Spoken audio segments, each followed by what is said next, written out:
Israel Hamas के बीच युद्ध को शुरू हुए 2 महीने से ऊपर का समय हो चुका है। इजरायली सेना हमास के सफाये के लिए गाजा पर ताबड़तोड़ हमले कर रही है। इजरायली सेना उत्तरी गाजा में अपने मिशन के बाद दक्षिणी गाजा में हमास को खत्म करने में जुटी है। इसी बीच हमास की ओर से एक बड़ी खबर सामने आई है, वो ये कि हमास के सीनियर अधिकारियों ने बीते हफ्ते तुर्की में एक सीक्रेट मीटिंग की है। इजराइल के सरकारी टेलीविजन KAN ने इसका खुलासा किया है।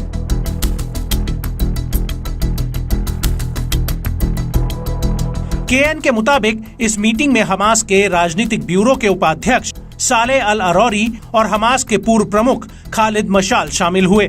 सालेह अल अरौरी ने बेरूत में अपने घर से ही मीटिंग में हिस्सा लिया।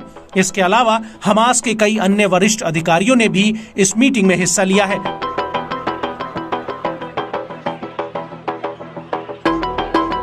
इस मीटिंग में बंधकों से जुड़े समझौते को लेकर बात हुई है।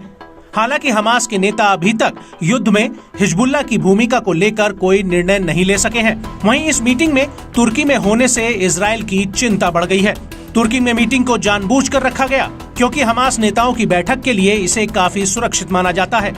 वहीं तुर्की इजराइल हमास युद्ध को लेकर शुरू से ही हमास का साथ दे रहा है। तुर्की के राष्ट्रपति एर्दोगन लगातार इजराइल के खिलाफ बयानबाजी कर रहे हैं। तुर्की की ओर से इजराइल को चेतावनी भी दी गई थी। तुर्की के खुफिया अधिकारी ने कहा कि अगर इजराइल ने तुर्की समेत किसी दूसरे देश में हमास के अधिकारियों को मारने की कोशिश की तो इसके गंभीर परिणाम भुगतने होंगे।